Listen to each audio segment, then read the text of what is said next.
I didn't know what was happening to me. I thought I was gonna die. He kept saying to us, I have no idea what this is. I've never seen this before. I've never heard of this before.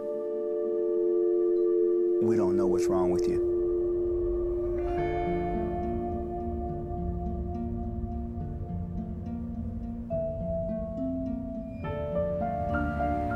Dark and not seeing any light of recovery.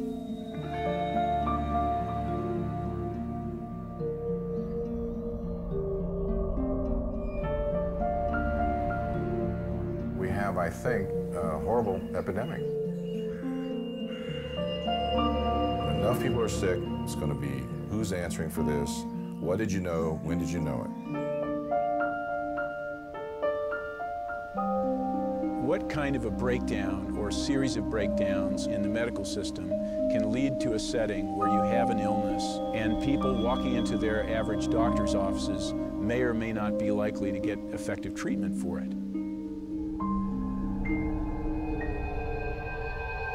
I would never have thought that a bacteriological infection producing the havoc that it produces can become so politicized. The truth can be so brutally distorted. When we moved to where we are now, and people we bought the house from said to us, be careful of Lyme disease, and then we met all the neighbors.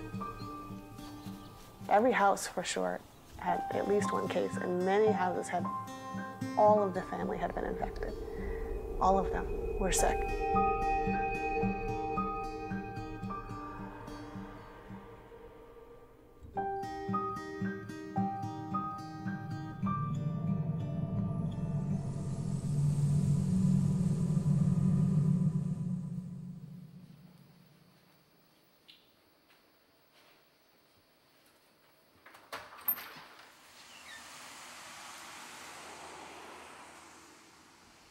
Are you able to stand up, honey?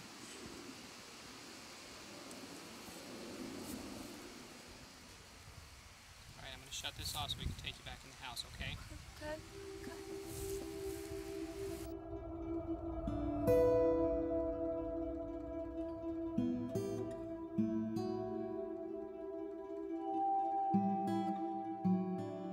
All the articles basically state that this really isn't that big of an epidemic and that it doesn't really do that much to your body, and that it's just a very easy, quick cure. A couple weeks of antibiotics and you're good to go.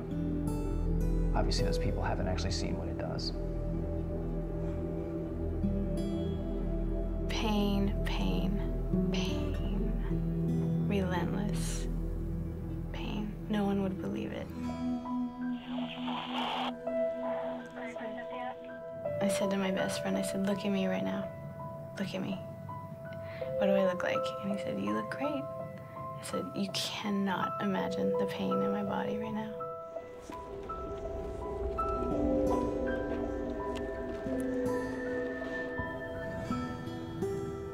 My case was sort of cut and dried. A, I was a park ranger. B, I knew exactly when I was bitten and I saved a tick and brought it to my doctor. C, I had a red rash. And D, I had a rather classic case of neurological Lyme disease with all the usual trimmings. But I brought all that to the doctors, and it took 5 doctors to figure it out. I don't think you're sick. I don't think there's anything wrong with you. Everybody's telling you it's in your head. You know it's not in your head. We don't think there's anything wrong with you. There is nothing wrong. We've done your labs. Your labs are fine. You're fine. There's no medicine for someone like you. You're an attractive girl, and obviously, you don't feel like you're getting enough attention.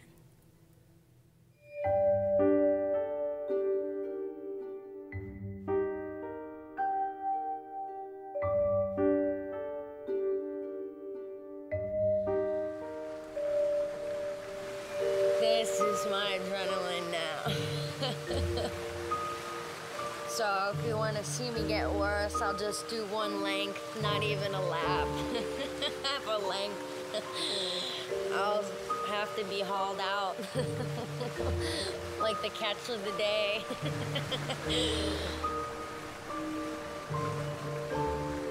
She's become very, very good at hiding symptoms. It doesn't matter how bad she is. I mean, the girl cannot get out of bed, and her catchphrase is, "I'll do it myself." I can do it myself. That's right. I mean, she can do, I can go grab something in 30 seconds, or she can take 4 hours to crawl across the house, and she will not let me go get it.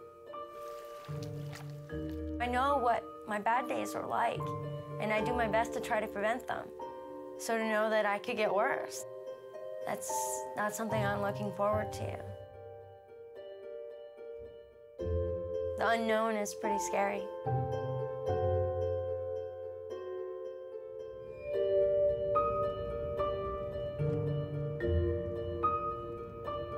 I live on the west side of the northern Sierra Nevada in California.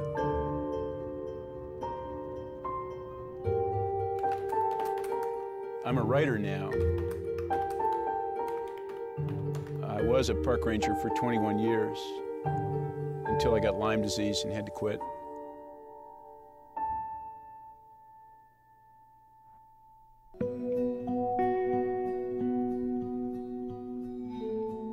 If I hadn't had any kids, I might have killed myself. My life was so uncomfortable to be in that I don't know that I would have wanted to be here had I not had stronger family connections, you know, kept me here.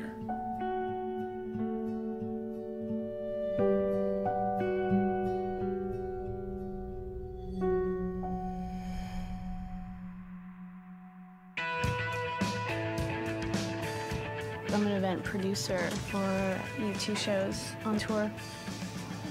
I get to do the VIP parties for all the band's guests.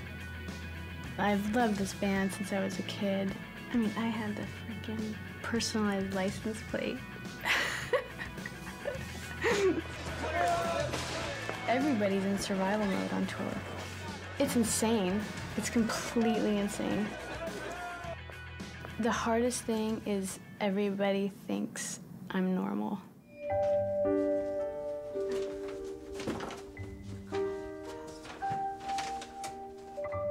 At home, I was in bed feeling just so sick. It got worse and worse, and I started having pretty bad neurological problems. I got to the point of just do or die, just go for something instead of sitting in my room, rotting in my bed.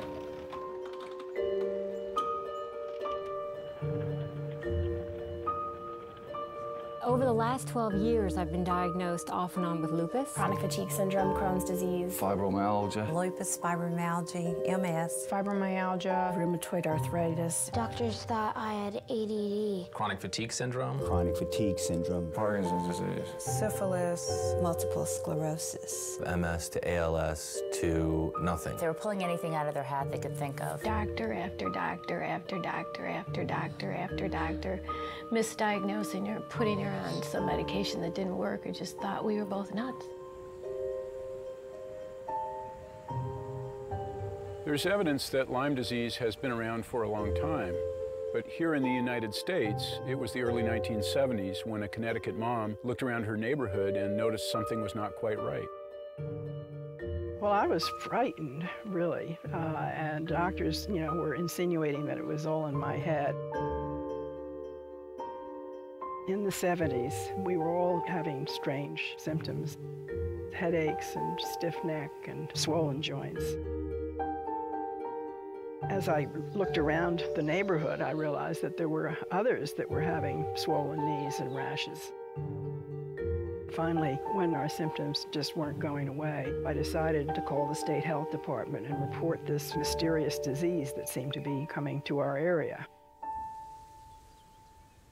In 1981, I discovered the causative agent of Lyme disease. My discovery was published in the Science magazine and considered as a breakthrough. We didn't know how to treat it. It was a newly described germ. It looked like syphilis under the microscope, but that's as far as we got. We also didn't have any idea how widespread it was, how much suffering it caused, and the controversies to come. Lyme disease is caused by bacteria, the Borrelia spirochete. It's spiral shaped, so it can drill through tissue and get into just about any part of the body. The most common form of transmission is through the bite of several species of tick, commonly known as deer ticks. There's bacteria inside the tick, so when it bites you, it just starts sucking up your blood, like Dracula would do. While it's like sucking in the blood, the bacteria will be released, and then it just gets into the blood, and it gets into your heart, and then your brain, and then you have Lyme disease. I'm Andy. Take you, Sean. To be my husband. To be my husband. To have and to hold. To have and to hold. In sickness and in health. In sickness and in health. To love and to cherish. To love and to cherish. Until death do us part. Until death do us part.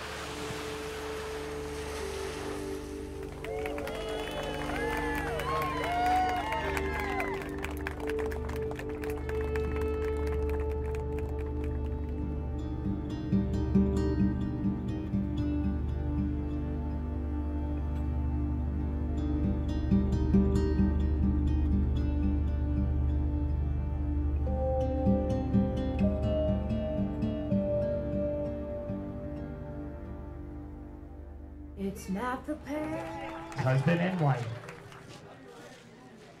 that excites me. There's no difference in how I feel about her now and how I felt about her then. We'll see if he says that when I'm starting to get treatment. I'm all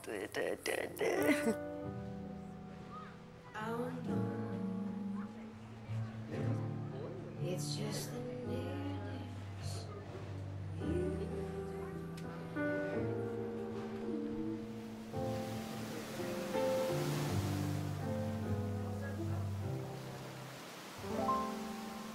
I think like a lot of people who've had Lyme disease, I've been led to wonder why it's not being treated with the kind of seriousness that it deserves.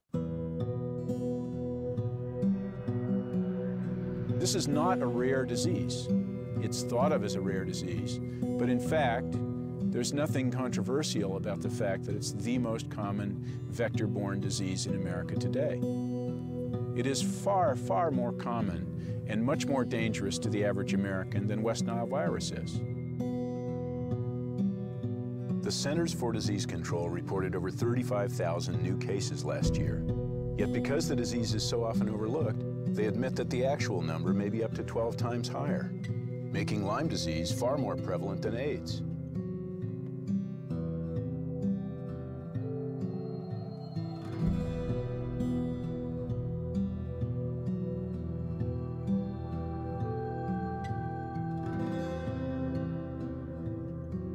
The number of cases of Lyme disease went way up in this country last year, up by 41% to be exact. A record number of Lyme disease cases have been reported in the state of Maryland this year. New cases of Lyme disease are up 50% in Massachusetts. The CDC admits there are at least 10 times as many cases out there. The entire neighborhoods and whole families are being debilitated by this infectious disease. Health officials are now calling it an epidemic.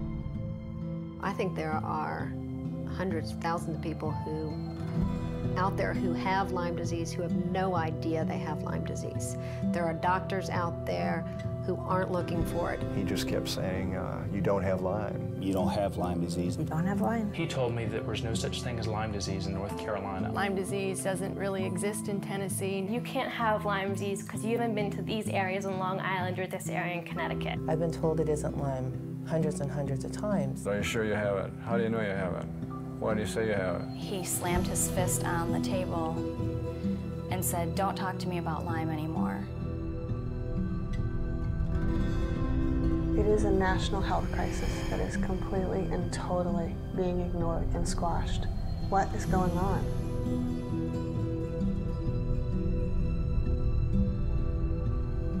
We have a major problem with this disease. We have a major problem finding out who's got it, treating them effectively and quickly. It's far more expensive to treat in late stages and less effective than it is early. And yet we don't respond early enough with many of the patients, and many of them get to late stage and they're sick for the rest of their lives.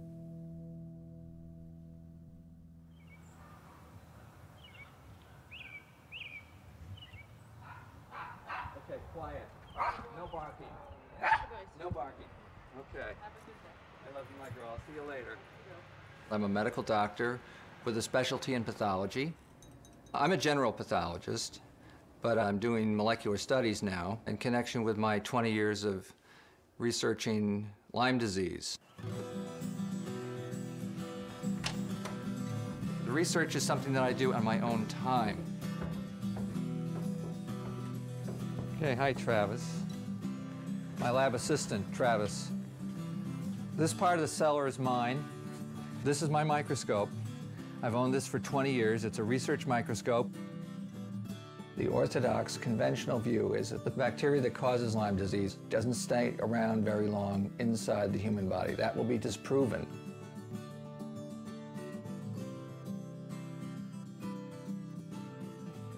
Ellen McDonald is doing frontier research about the role of Lyme disease, Borrelia infection in neurological illnesses. And he's doing it against substantial resistance in the traditional academic community. I'm one man working alone, and time will tell.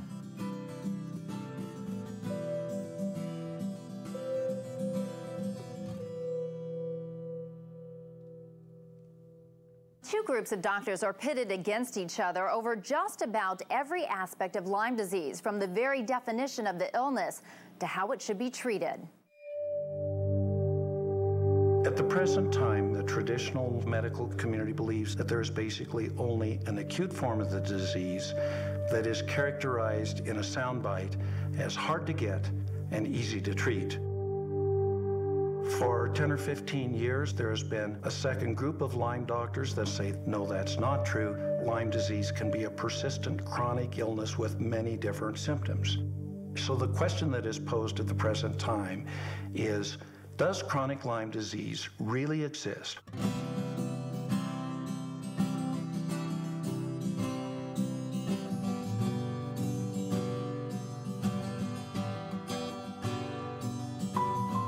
We are driving from Orlando up to North Carolina. It's a little over 500 miles, which is the closest spot that we have to Florida that actually has a clue about Lyme.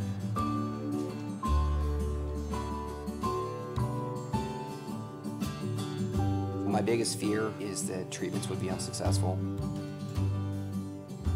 She could continue to have a downward spiral. Neurologically, she could have things that are irreversible.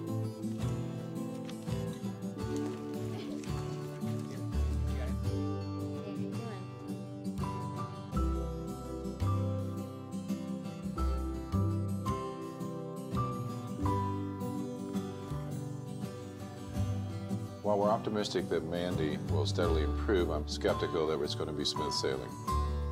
She's so fragile, and her central nervous system is so irritable.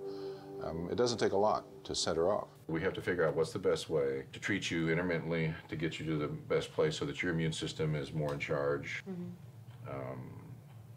So that's a tricky business. He said, we're gonna have to do 6 to 8 months of antibiotic therapy. We'll have to put a catheter in, to your superior vena cava, and then you're gonna probably get worse. Let's just do one at a time. Let's do this one, and this is as needed, right? Lorazepam, and here are your supplements, that's fine. These are all fine. What I sense is that we're at the beginning of something that's going to be huge, just like I had that feeling in 20-some years ago with HIV. I've been seeing people from all over the country. They're sick, they've got a complex illness, they're being ignored. It's going to be an explosive area of medicine, and we're going to learn a lot about chronic illness.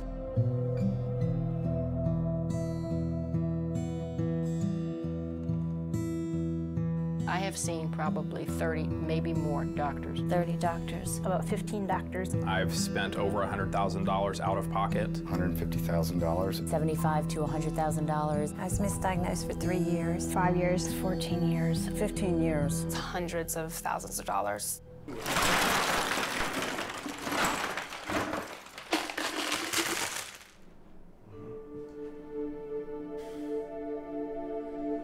I'm guessing that my case, which could have been controlled with probably a single bottle of doxycycline, at the time I was bitten, probably Would have cost something like $25 or $50 total, plus the doctor visit. As it is, I'm guessing that my case is now amounted to $75,000 to $100,000. My concern is that the majority of the patients that I see here in this office, this very office, who come to me because they've been treated for chronic Lyme disease, is that they don't have any evidence of ever having had Lyme disease once. Ever. Not now, not a year ago, not 5 years ago. You see, class, my Lyme disease turned out to be psychosomatic. Does that mean you're crazy? No, that means she was faking it. No, actually, it was a little of both. I was originally told at the very beginning that I had a very deep psychological problem. They were telling me it wasn't real. They said I needed to see a psychiatrist. You need to see a psychiatrist. He told me, no, it's not Lyme. You don't have the rash. You are depressed. You're faking it. You need to get mental help. You're a teenager. Get up and walk. She doesn't want to go to school. She's just depressed. You think you're crazy, but I'm not. I know I'm not crazy. This thing screws you up big time. Tally-ho. Let the drag begin. But where we are now is a town in Cape Cod, and Cape Cod is considered to be endemic for Lyme disease. Oh, I'm good. This is a male deer tick that we picked up from the ground on our very first 30-second drag. This is a deer tick nymph. This is the second stage. They'll feed on a host for 5 days, maybe, and that's how Lyme disease is transmitted.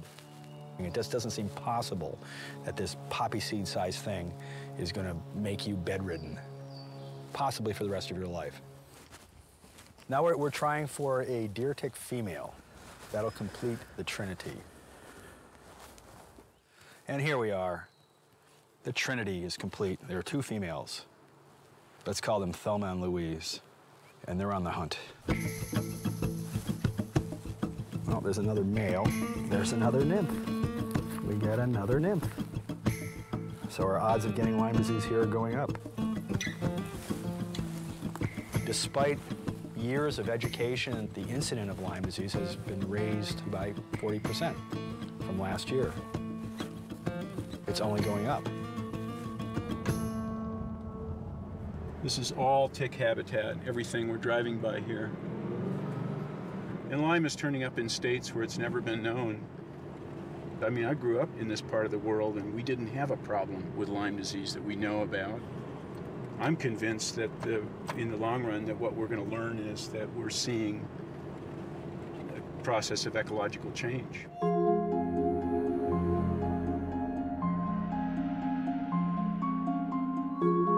We're living in the largest extinction in 65 million years of other forms of life. While many species are dying out, viruses and bacteria are finding new opportunities. Warming climates, jet travel, and human expansion into wildlife habitats are favoring diseases that jump from animals to people. Diseases we're not prepared for.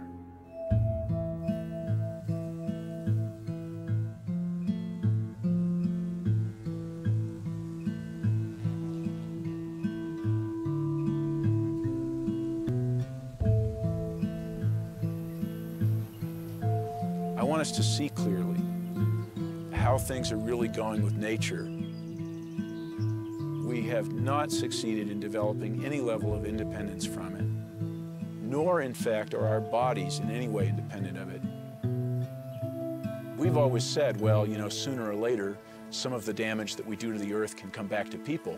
But I think at some visceral level, we've expected we could evade it.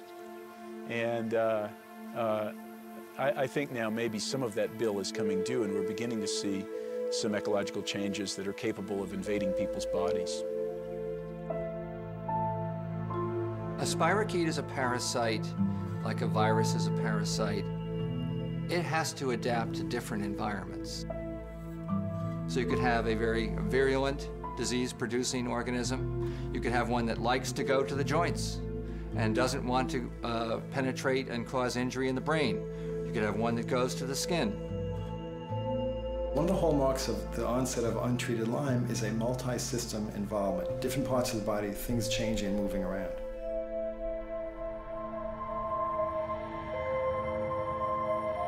You might have a few weeks of body aches, and then you might have a few weeks of headaches, and a few weeks of real profound fatigue, and a few weeks of confusion.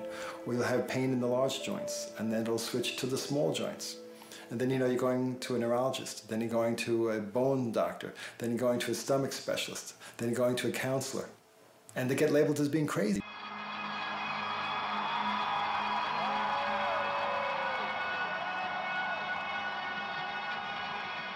When I got diagnosed with Lyme, I thought, great.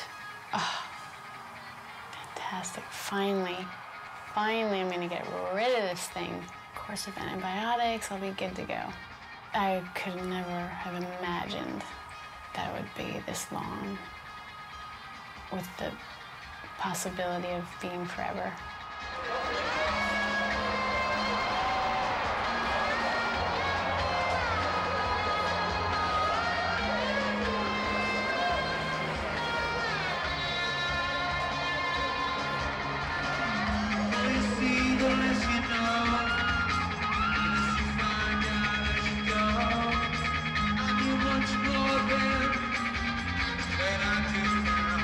Go for Dana. I'm very scared of actually when the tour ends. I feel like my body will collapse.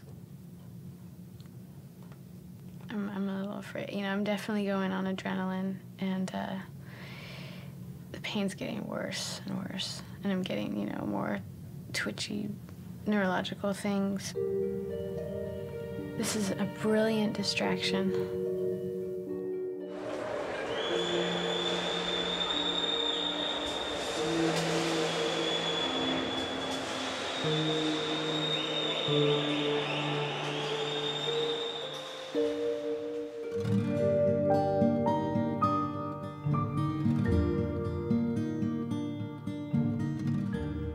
Lyme pushes you to the point of, what do you want? What are you living for? It's not enough just to be alive. I mean,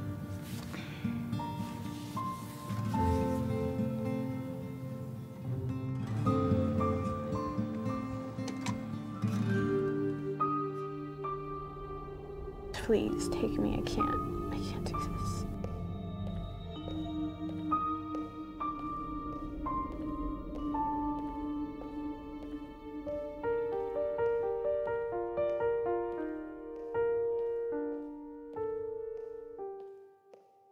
This is the height of the season for baseball, summer vacations, and Lyme disease. The disease is now being reported in almost every state, and it's reached epidemic levels in some parts of the Northeast. The newest research indicates that tiny bacteria pose a special risk during pregnancy, since an expectant mother may not know she's infected. We have examples of infection causing miscarriage. We have examples of infection causing death of the baby at the time of birth or shortly after birth. I've had 4 miscarriages, 2 of which were positive for Lyme disease, and we had an 18-week loss that at 15 weeks was healthy, genetically fine, and at 18 weeks the loss was proven to come from the Lyme infection. Elise came to me with Lyme disease, and it just so happened that as she was finishing up the treatment, she got pregnant. And we followed her with the pregnancy, and she was doing fine initially, and all of a sudden she miscarried. 2 weeks later, the OB came back and said, you were right, it was Lyme disease. The baby was infected, the fetus and the placenta were infected, Elise, and concluded that that's what took the life of this baby at 18 weeks. In utero, fetal transmission of Lyme disease to a fetus is something that has been of concern to patients and physicians for many years. We've looked carefully at that. There have been numerous studies. There has not been one documented case of congenital Lyme disease. Well, that's nonsense, plain and simple. And it's not only nonsense, there's significant peer-reviewed articles showing transmission transplacentally and at autopsies. It's just nonsense. How could that not be? It doesn't even stand up physiologically. It makes no sense. Trying to have another baby has been very frightening. When I get excited about having a baby, I squish it. I don't let myself get excited because I'm so afraid of setting myself up for that disappointment again. And a day for me is like a lifetime. And every visit to the doctor is filled with fear. Every time I listen to that Doppler come down to my belly, I wonder, is there going to be a heartbeat today? At this point, I have had many women who've gotten pregnant who've lost the baby. Or they give birth to a baby that has Lyme, and the babies don't have, the developmental growth may be off, their IQ may be lower, they may develop seizures or some other type of neurological problem, and it's not picked up because the mother was not known to have Lyme.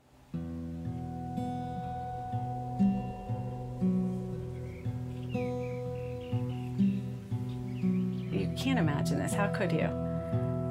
You just can't.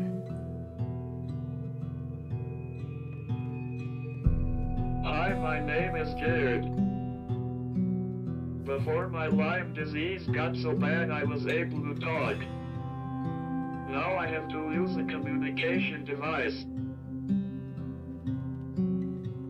I wasn't a real healthy pregnant mom with him. Well, in retrospect, I realized that I was sick. I had Lyme disease, and I did not realize that that's what was going on. I knew something wasn't right from the time he was born. I knew it. I kept getting poo-pooed by the doctors. They said, just let him be and it'll all work out. And it didn't work out. Ready? Okay. At age 6, we got the news that he had brain damage, and they didn't really know why. They thought it was something that happened in utero, and that the damage was done, and then we were to just keep moving forward. But he didn't move forward. He kept moving backwards. Get you a bend, bud. Lyme disease happened to be everywhere around us by then. It was as if every neighbor was coming down with it, and it was like hitting me from every direction, as if, you know, wake up, dummy, you're not paying attention. You know, there's Lyme disease everywhere.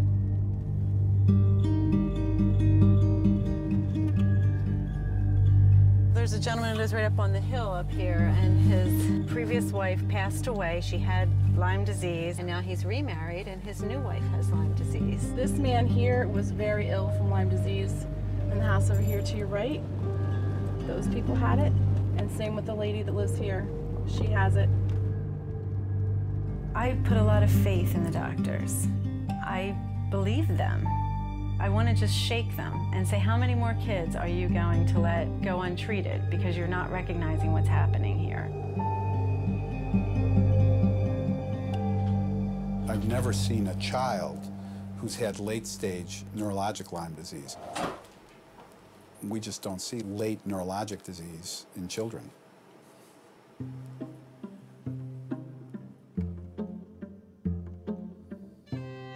I used to do ballet, and I was in the Nutcracker a bunch of times. That time of year was always really crazy and running around, going to rehearsals and stuff, but I loved it.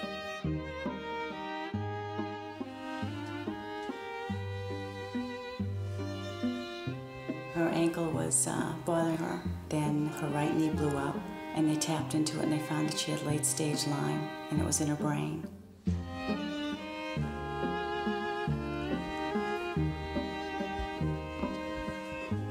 She just went downhill very fast. All of a sudden, she couldn't pick up a knife, pick up a fork, couldn't write with a pencil. And this all transpired in the time frame of overnight. They insisted that she's making it up and that she was going to have to go on psychiatric medication if she didn't stop it.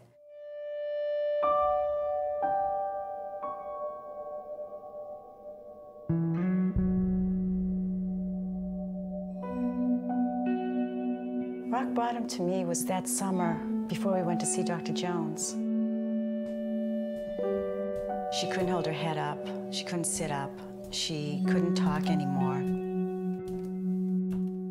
And not knowing if they were going to keep her on the medication, because they kept saying to me, no, only 28 days. And I said, well, I'm going to Connecticut, and I'm going to see this other doctor. And them fighting me and saying, well, he's controversial.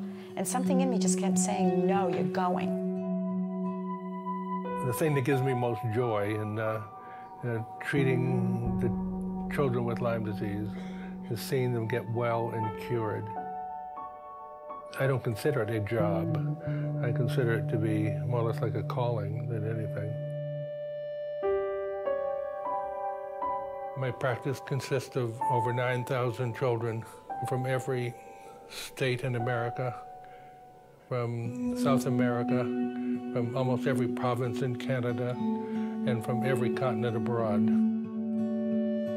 The practice is growing at the rate of 5 to 10 new encounters per day. They have very complex, serious illnesses. However, it's nice to see them get well.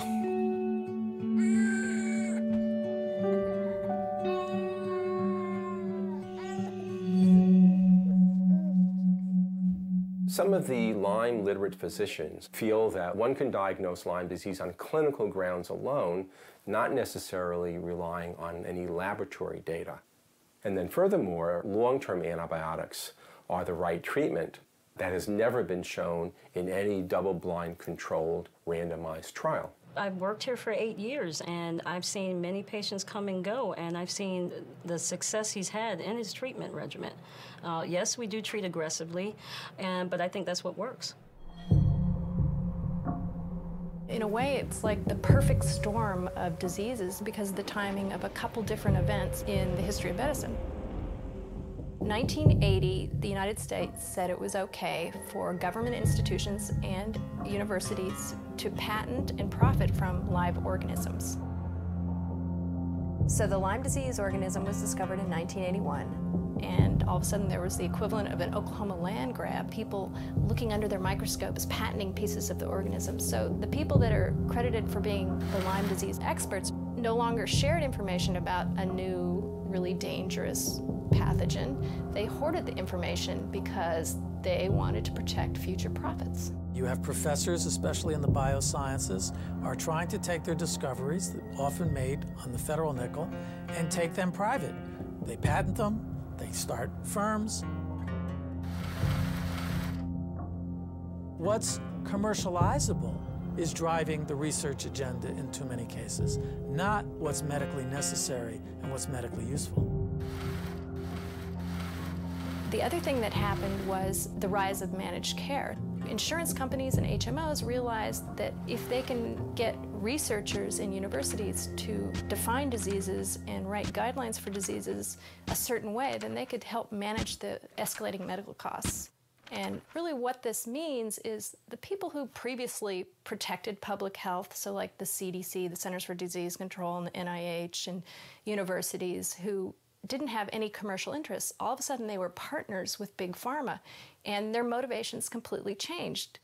We no longer had oversight and checks and balances in our scientific system in the US. It was rife with conflicts, and just now, 20 years later, we're beginning to see what happens when you have unchecked conflicts in medical care.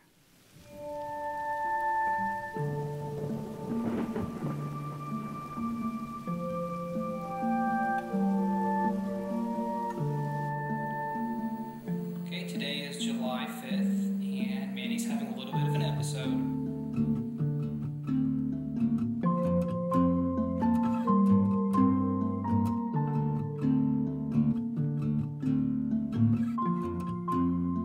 It's a feeling of being trapped within your own body. So it's like being wrapped up real tight like a mummy, so you can't move anything, and then having tape across your mouth, so you can't say anything.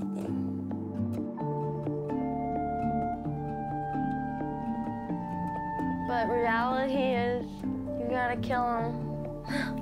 You gotta kill the little bugs, because they're taking over. No, I was okay. I was adapting my life to what was going on. Now I want it back. So it's a war.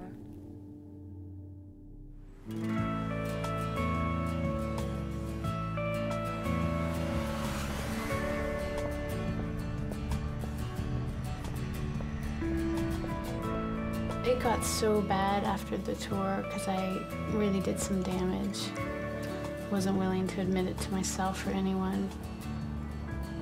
I'm in Seattle to see one of the foremost specialists on Lyme disease. You guys ready?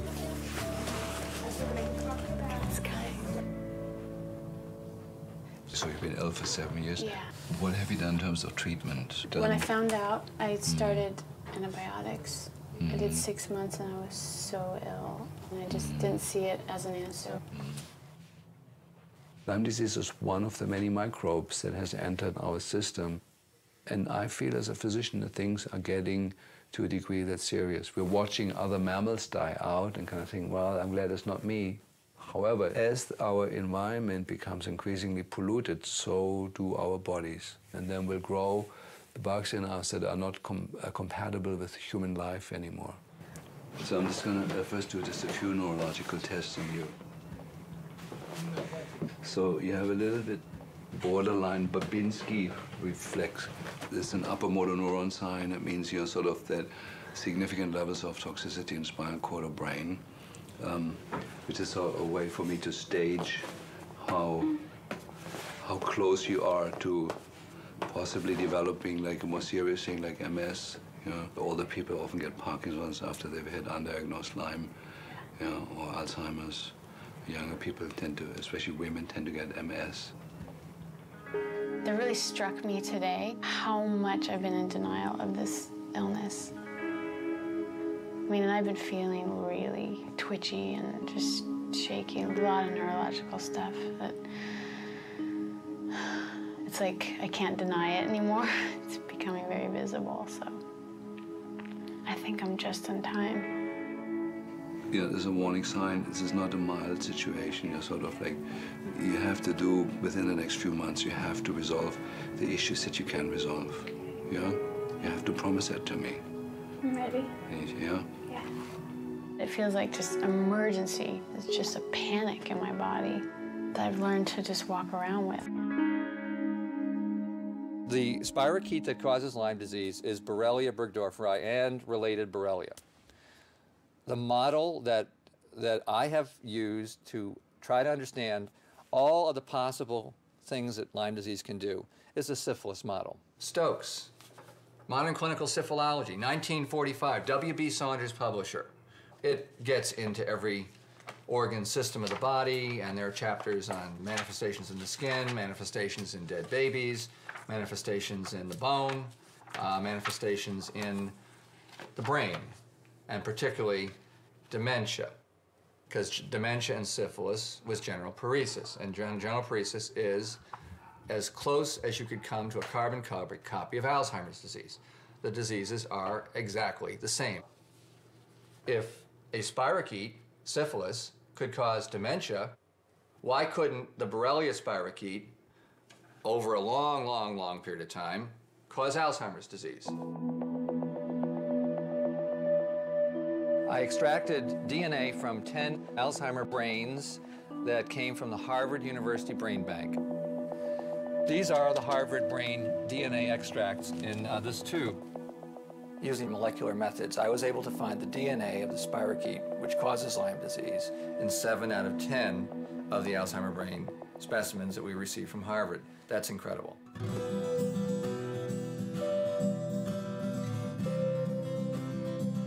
The results of the experiment could not have been predicted in anybody's imagination when 7 Alzheimer brains gave me essentially the same thing, which is part spirochetal, part human, linked up in one molecule. I about fell off my chair.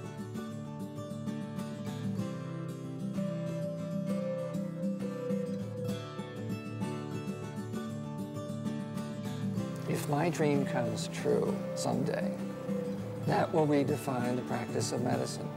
That will redefine the lives of millions of people. Since spirochetes are the cause of neurodegenerative diseases and syphilis, could it be that this spirochetal infection, Lyme disease, is partly or wholly responsible for some of the neurologic degenerative diseases we face in this century? Alzheimer's, Lou Gehrig's disease, Parkinson's disease, multiple sclerosis. Those are named conditions for which no cause is now known.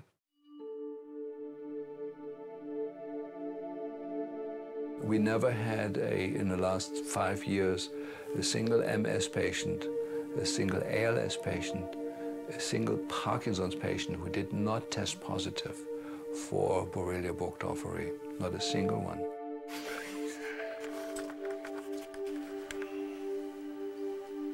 About 3 years ago, I became ill with the disease that was ultimately thought to be ALS or Lou Gehrig disease, and had prepared to die within about 2 years' time.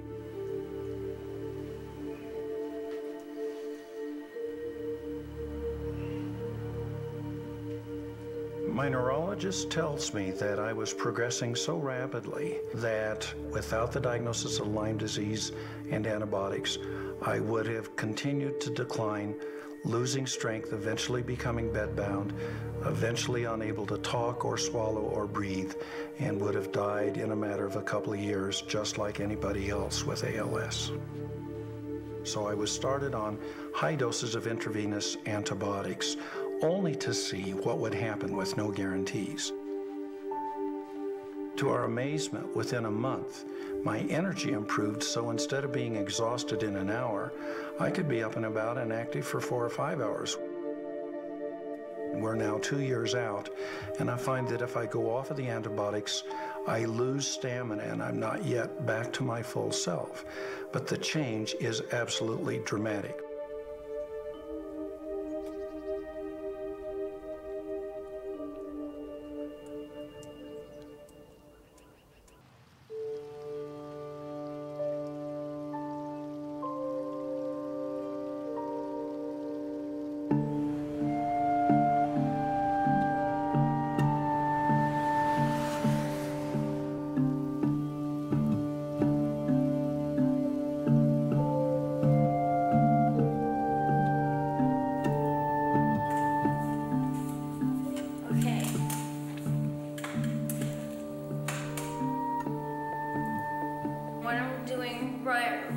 Right now is sitting in my wheelchair. Sean doesn't like to videotape it. So we've gotten a couple tips about that because I think it's important for other people to see this. There are times when I feel like I need to get away. Not that I'm trying to run away from her, but that... It's too much.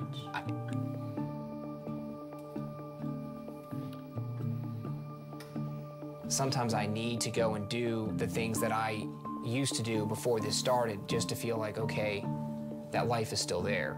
You know, I mean, just like her, That feeling's there for me too, and I just can't. I know. We were told it was going to be a long road. That doesn't mean that I don't worry about it driving a wedge. It doesn't mean that I don't think that maybe at some point Sean might change his mind.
I'm extremely nervous about having this child.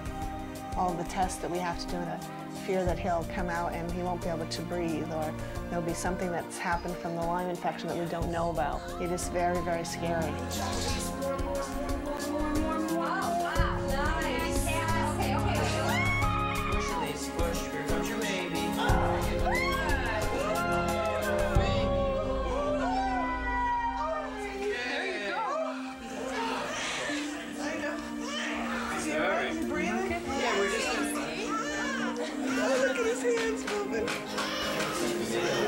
Sent a sample. Here.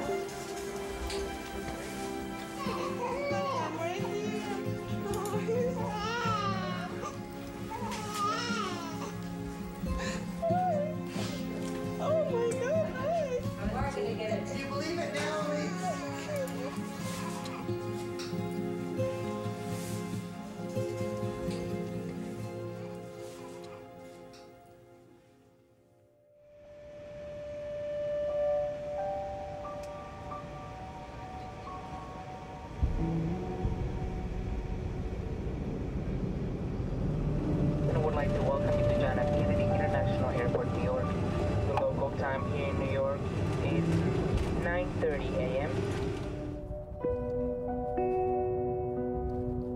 Well, here we are in East Hampton, New York, a place I probably never would have seen if I hadn't gotten Lyme disease. I've come here all the way from California to see one of the top Lyme specialists in the world, and I've been coming here for the last 4 years.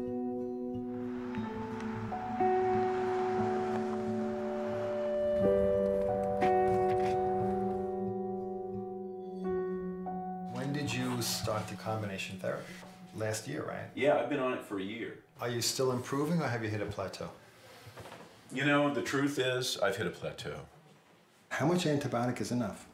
How many symptoms that are still present reflect an active ongoing infection versus just damage that's going to be there forever? Somehow the spirochete can learn to live within the body and not be killed. It can hide from the immune system, it can hide from the antibiotics, and both at the same time. And there are patients who sometimes are on open-ended years of therapy because of this very problem.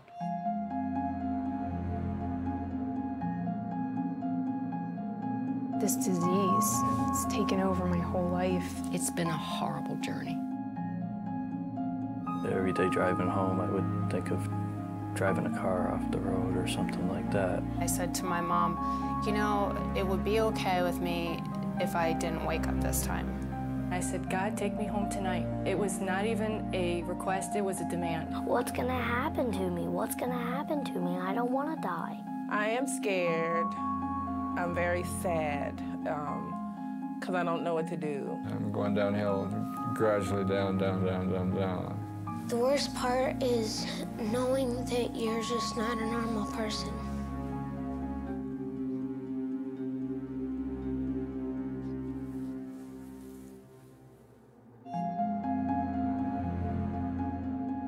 Chronic Lyme disease. It's kind of the disease du jour.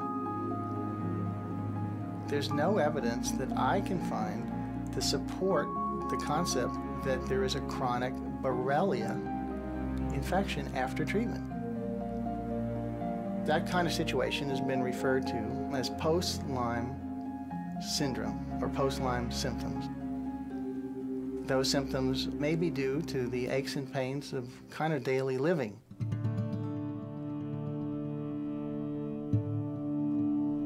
The Infectious Diseases Society of America just published their Lyme disease diagnosis and treatment guidelines, and it's been a huge disaster for the Lyme disease community.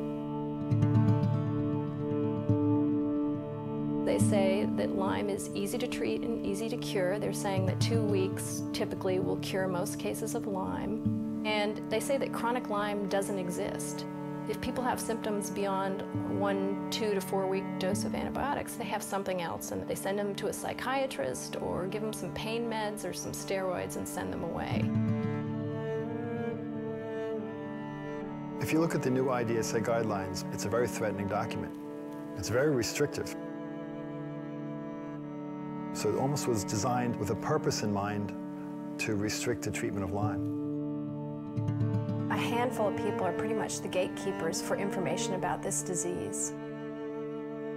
Out of 400 references that they posted at the back of the guidelines, half of them were based on articles that the panelists or people in their labs had actually written. So it's not like they went through and looked at the whole body of Lyme research to come up with the best recommendations. They looked at a small group of articles, about half of which were written by themselves. These guidelines are based on the best scientific evidence that from more than 25 years of study. It completely ignores a worldwide body of literature that is in contradiction to what they're saying. We're not going to ignore good science, but the science isn't there. We had begun deliberations, and we were going to go over the late and chronic stage. We never got to discuss late and chronic Lyme disease. There seemed to be pressure from the IDSA to put out something. So what happened was Dr. Wormser did take over the chairmanship on the guidelines for Lyme disease, and we never met again. They're written in almost legalese terms, like this can be a document used in court cases, maybe against physicians, or maybe for insurance companies to justify cutting off treatment to their patients, because these are the guidelines. Really, those guidelines reflected the idea of one or two people, but they've been misused by insurance companies who don't want to pay for treatments because that particular guideline says we don't know if chronic Lyme disease exists.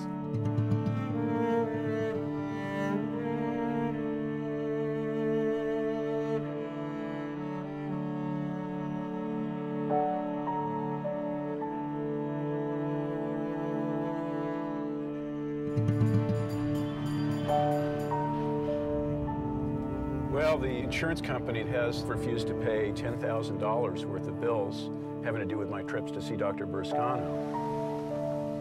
They have now required me to see another doctor. This particular doctor apparently is a fellow who works mostly for the insurance company. What he'll do will be to cite the IDSA position that there's no such thing as chronic Lyme disease to support a conclusion that the insurance company's already made about me. They don't want to pay.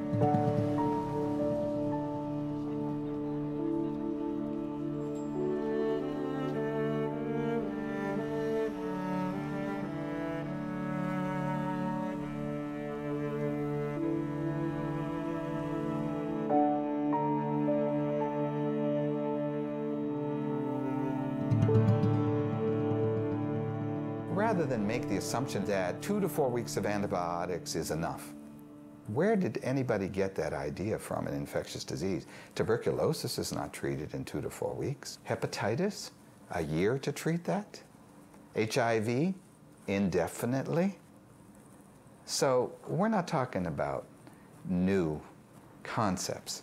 We're talking about concepts that have not been, for whatever reason, applied.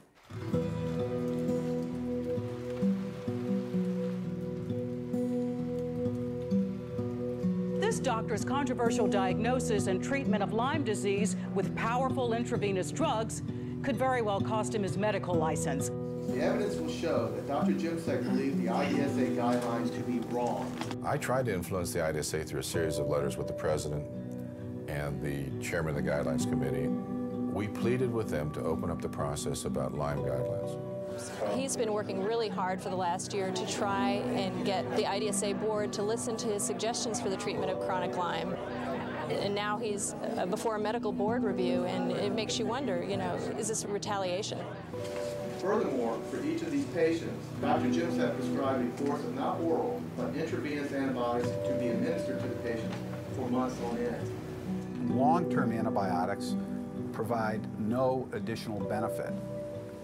And it's not that this is safe. There are many complications to long-term antibiotic therapy. If Dr. Jimsek doesn't get cleared, there's a message that's going to be sent to the other doctors in North Carolina that it's not safe to take a Lyme patient on and treat them. We can't have that happen. I don't know what we would do. It is difficult for doctors who want to stand up and help these patients because it is a political disease and an economic disease as much as it is a bacterial-borne infection. My office was stormed by the Board of Nurse Examiners. I got a letter around 2000 saying that I was a subject of an investigation. A complaint went in from a physician to the Virginia Board of Medicine stating that I was following unusual practices in treating Lyme disease patients. Here we are in Raleigh, North Carolina, and we're on day 2 of the GEMSEC trial. Oh, we're going. Dr. GEMSEC's license is suspended for 1 year, stayed in the conditions to be determined. That concludes the hearing in this matter. A Charlotte doctor must surrender his medical license for the way he treats Lyme disease. Less than an hour ago, the state medical board ruled that Dr. Joseph GEMSEC acted inappropriately when treating some patients. The board suspended his license for 1 year.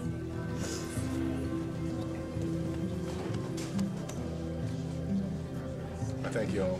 Thank you. Thank you. Thank you.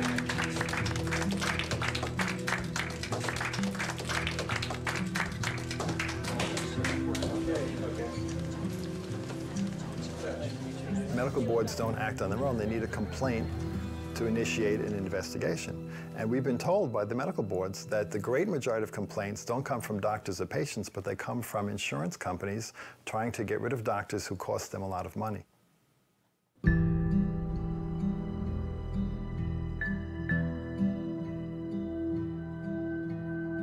There has been for many years a controversy within the medical community about how best to diagnose and treat Lyme disease. We allege that Dr. Jones prescribed an antibiotic to a patient he did not know and had never examined. As a mom, my kids were sick. I left no stone unturned. I finally found somebody that recognized what their problem might be. It was treated, in my opinion, appropriately, and my kids are better now because of it. This whole thing is kind of ridiculous, I think. It was really nothing more than a witch hunt. I was always sick, and then when Dr. Jones told me and my family that we had Lyme disease and we got treated for Lyme disease, we got so much better. Did you testify contrary to Dr. Jones's opinion in a criminal case in the last several years? Yes. Did you ever call him a nut in public?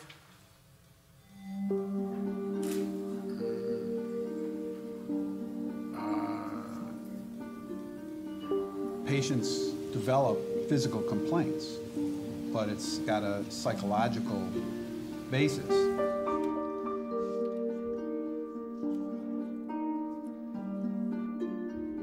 Dr. Jones is not the heart of the problem. I think the opposition, they're going to use him as an example if they can, perhaps to frighten other doctors so that they won't want to get involved in care. I was reviewed by the investigators for 4 years. As long as I'm not too well known, it's okay to do what I do, but if I would become very well known or very outspoken, I think that I would probably lose my medical license. It got to the point where I would tell people, don't tell the office you're coming in because of Lyme. Just leave us alone. Just let us do our work. If you don't want to treat that stuff, that's fine. But you can't make it go away. It's not going away. Dear Lord and Heavenly Father, thank you for this meal and help it nourish our bodies and help us advance your kingdom. And just let the truth prevail from it, Dr. Jones, and help him help others. In Jesus' name, Christ, amen.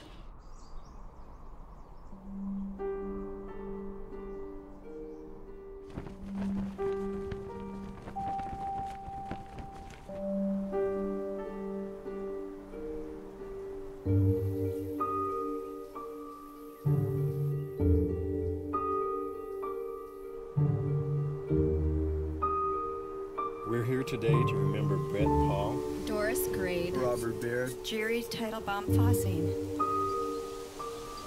I think it really points out how dangerous this illness is. We're the heartland of the nation, and our people are dying here from Lyme disease. My son was 31 years old, and he died from Lyme disease because no one would treat him. I keep wondering what else I could have done. Should I have taken her to Europe? Should I have taken her somewhere where somebody would have done something? But we don't seem to care in this country. They just didn't try to help. When we tried to get medication for her, it was almost impossible because the medical profession is afraid to give medication for this. If I was asked whether Lyme disease could be fatal, I would say not in my experience and not suggested by any of the existing literature.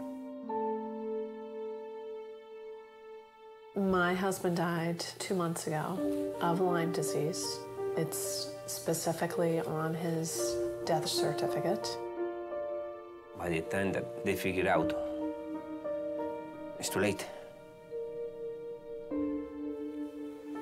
The last words my daughter spoke to me, her last words to us, "Mommy, they're gonna kill me," and they did.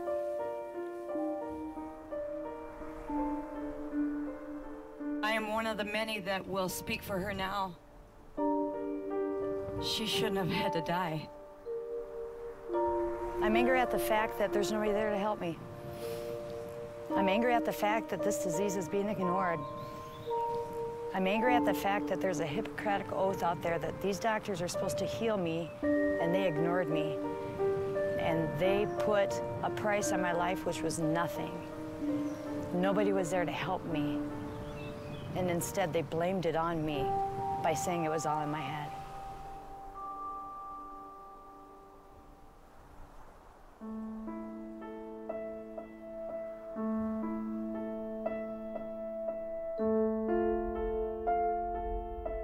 We were having dinner, just, watching TV, and she started having a reaction.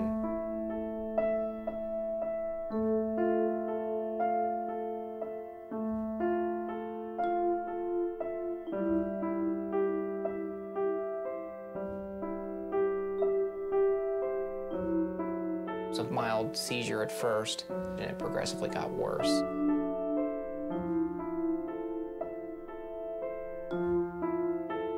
She was having a problem breathing, and then stopped breathing altogether.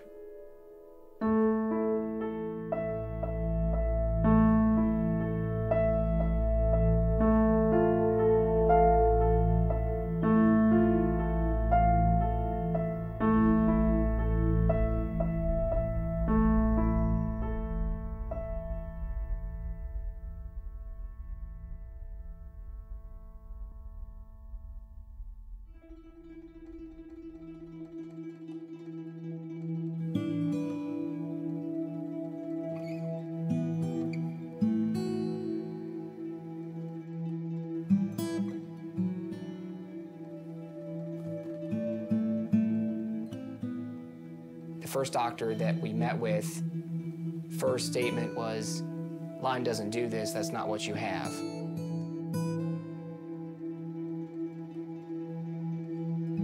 Three of the doctors all asked if she's seeing a psychiatrist because they all just assumed it was in her head.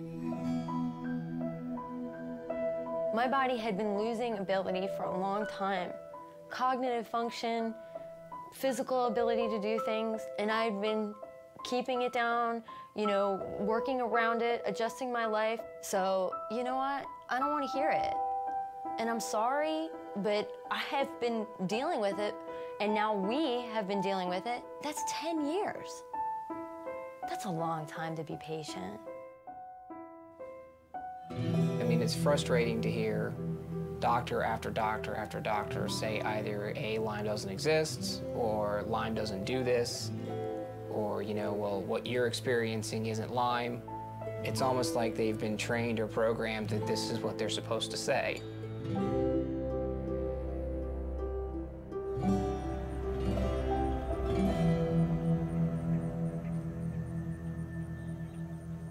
That's really madness. There's something wrong. I don't hear it in any other disease, never heard it in my life. So there's something funny. I don't know what that something funny is. Attorney General Blumenthal of Connecticut has taken the historic move of starting an investigation into the panel members who wrote the Infectious Diseases Society of America Lyme Treatment Guidelines. He believes that they have conflicts that may be corrupting their advice.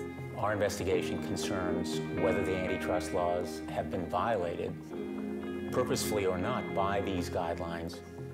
They may restrict consumer choice with tremendous implications, not only for patient care, but also the economics of insurance coverage.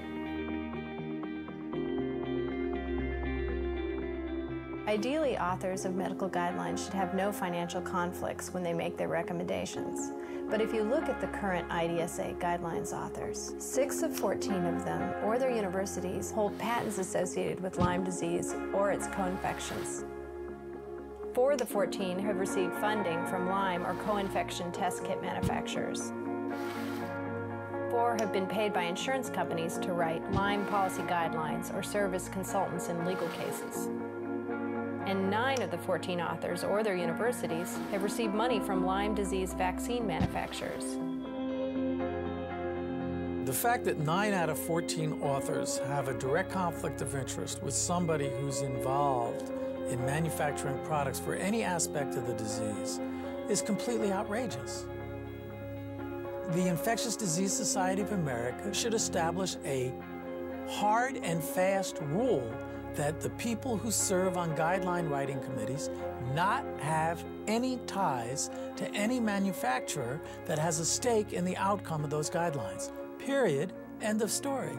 There are a lot of people in the academic community, I think, that know these people are wrong, but no one will speak up. So, at what point will people say the emperor has no clothes?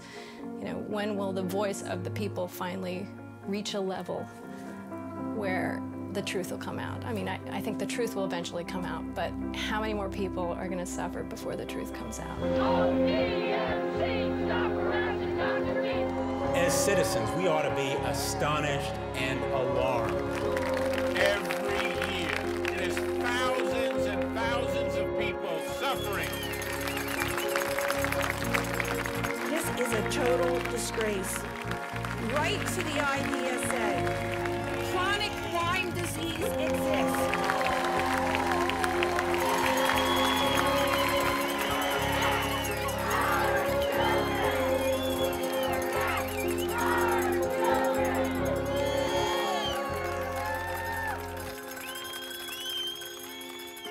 Good afternoon, everybody.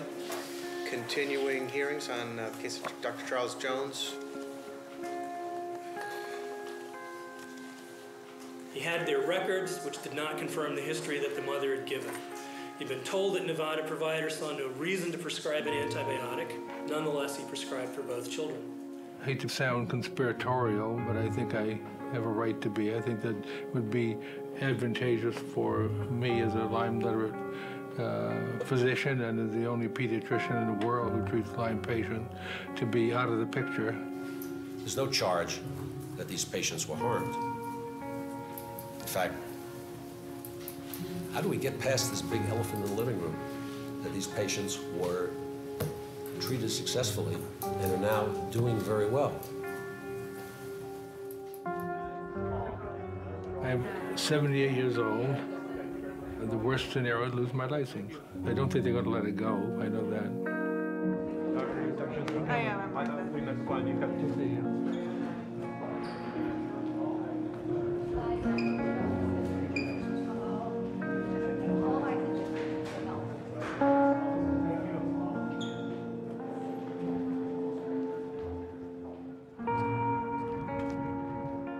We all love Dr. Jones. He's like a father to me.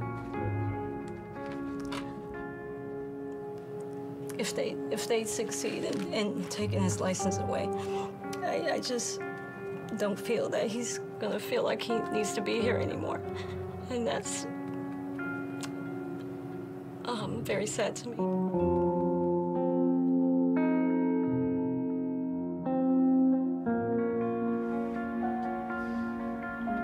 I don't know where my daughter would be without Dr. Jones.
I was probably the 30th individual who had been called before a medical board for treating persistent Lyme disease. They decided to suspend my license with stay, which means that I was allowed to practice, but the damage was done. Within a few weeks, Blue Cross Blue Shield in North Carolina canceled our contract, and then they sued me for $100 million. Financially, I've lost essentially everything. I've lost my clinic. I've sold the building. In a couple of months, I'll be closing the practice. Hey, sweet. How you doing? Good, how are you? You made significant progress. I'm delighted with the fact that your multiple neurologic symptoms are so much better and that you have control of your body. You can live in your own skin. From someone who came unable to swallow and you know, altered, bedridden, altered sense of smell and uncontrolled tremors and seizures and couldn't stand up and, gosh. I'm looking good. You're looking good.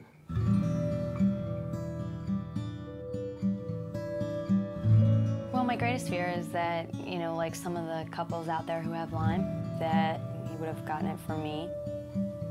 You know, he's complained about a lot of aches and pains. There's things that I'm feeling, like one of my eyes right now, I gotta go to a vision guy because one of my eyes is blurred out and I've always had 20/10 vision. I mean, all of a sudden this eye, and it was like an overnight thing that suddenly I'm having issues with blurry vision on one of my eyes, getting headaches, which I account towards the blurry vision, but bottom line is... Mono-like symptoms. Goes horizontal, he's out. Just feeling lethargic. I won't tell you that it's not in the back of my mind that it is possible. Lyme is a distant cousin to syphilis, which is obviously sexually transmitted. Now, if Lyme were found to indeed be a sexually transmitted disease, it would change the landscape of the whole argument. The only way that Lyme disease is transmitted is through the bite of an Ixodes tick. We know about Lyme disease. It's something that we have a good handle on. That's really the bottom line.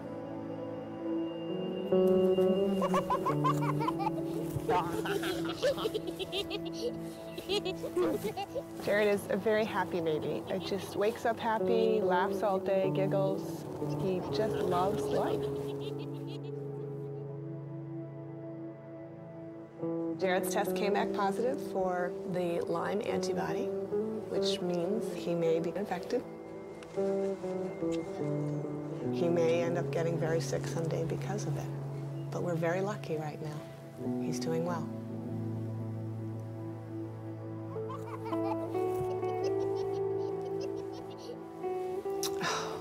I don't want to say that. I don't want to say he has Lyme disease. I don't like to use that term right now. Not yet.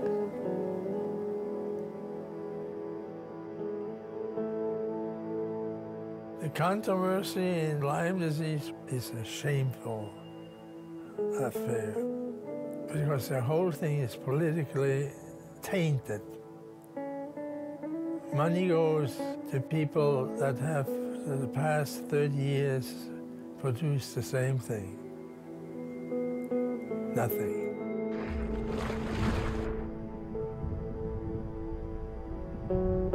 Lyme disease is a significant disease we don't have a cure for.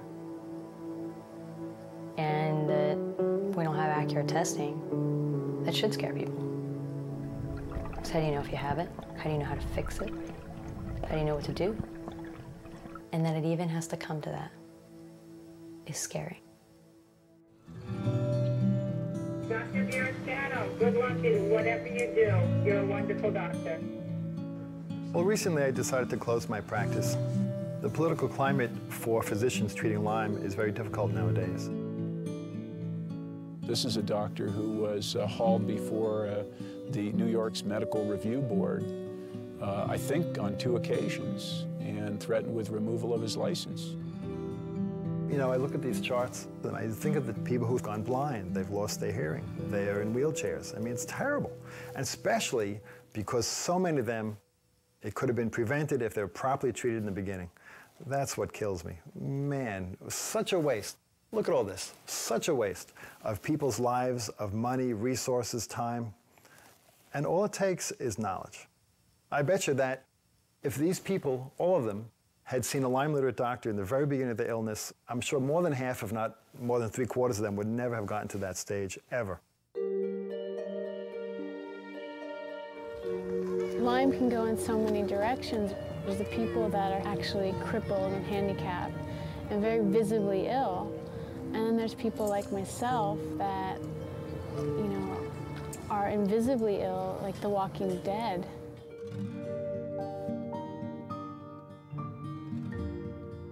I'm feeling the best I've felt probably in years. I have more energy. You know, I feel much clearer. This is the first bit of hope I've had.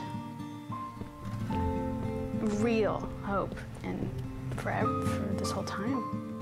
It's almost like I started building a bridge to the other side, and I'm kind of was going that way. And now I'm looking back like, oh, I'm gonna go walk back into my body and start again. It's daunting.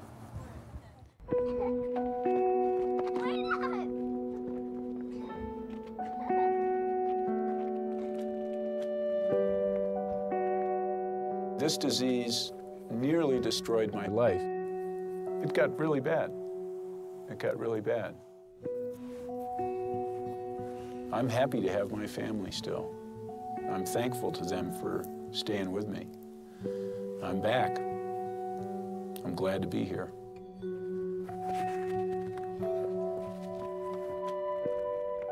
If I'd stopped treatment after even the first year, I never would have made it anywhere close to where I am now. Mind you, I had to fight for what I got. In the current system, I get maybe a month of treatment, that's it. Everything you have is what you're going to have for the rest of your life. And yet all the improvement that I've experienced happens after the 3rd year of treatment. And then there's the phase where I start to get my life back. And that's the phase I'm in now. And it's like magic. I'm so glad to be here. I can't even say.